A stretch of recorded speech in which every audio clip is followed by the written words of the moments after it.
Hello दोस्तों, अभिषेक education academy में आपका स्वागत है।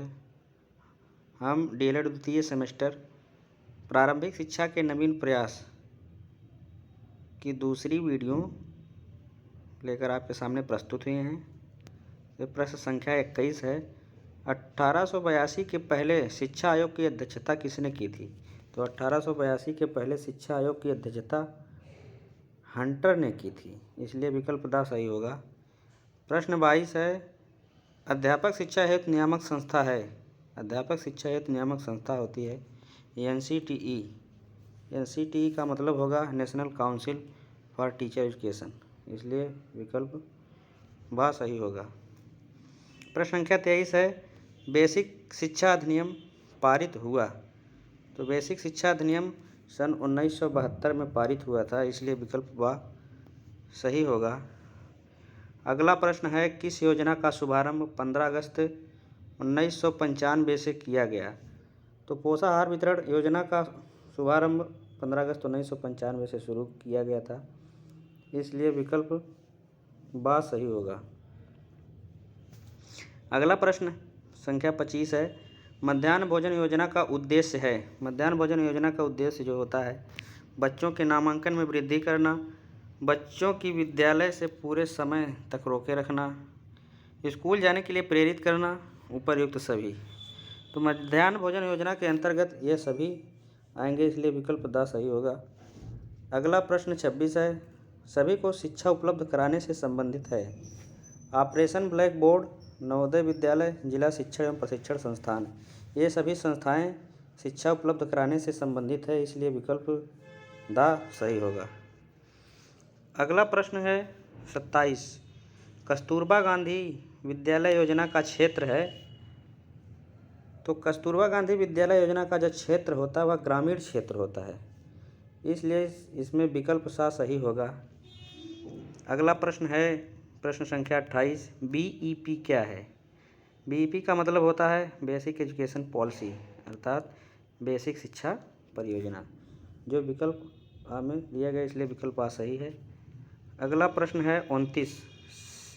शिमला शिक्षा सम्मेलन 1901 का आयोजन किया गया। तो शिमला शिक्षा सम्मेलन 1901 का आयोजन लॉर्ड कर्जन द्वारा किया गया था, इसलिए विकल्प सा सही होगा। अगला प्रश्न है 30। भारत में आधुनिक शिक्षा का जन्मदाता किसे कहा जाता है? भारत में आधुनिक शिक्षा के जन्मदाता के रूप में चार्ल्स ग्रांट को जाना जाता है, इसलिए विकल्प आ सही होगा। अगला प्रश्न है 31। कलकत्ता में मदरसा की स्थापना किसने की थी?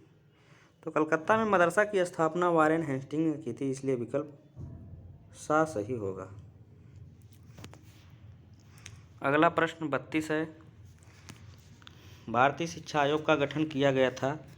तो भारतीय शिक्षा आयोग का गठन सन 1882 ईस्वी में किया गया था, इसलिए विकल्प बा सही होगा।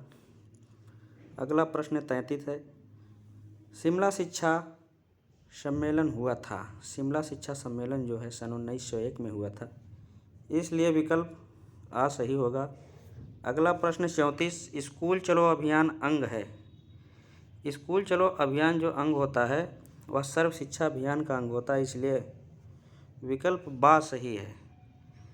प्रश्न संख्या 35 में कस्तूरबा गांधी विद्यालय योजना का संबंध है। कस्तूरबा गांधी विद्यालय योजना जो होती है वह प्राथमिक बालिका शिक्षा से जुड़ी योजना होती है, इसलिए विकल्प बा जो है यह सही होगा। प्रश्न संख्या 36।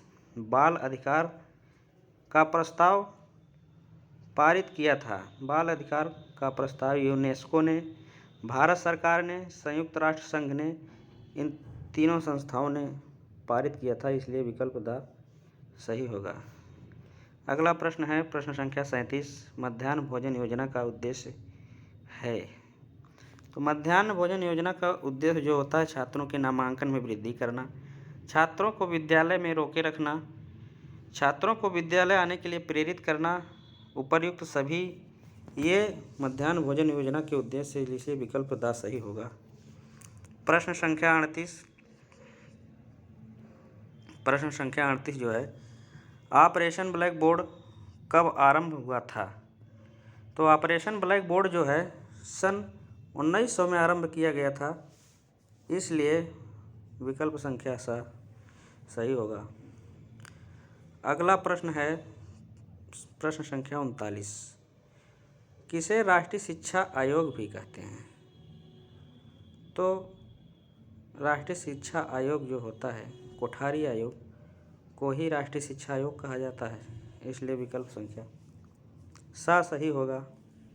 प्रश्न संख्या 40 है, निःशुल्क एवं अनिवार्य बाल शिक्षा अधिकार अधिनियम किस वर्ष में बना? तो अनिवार्य बाल शिक्षा अधिकार अधिनियम जो है 2009 में बना था और 2010 में जो है पारित किया गया था, इसलिए विकल्प सही होगा।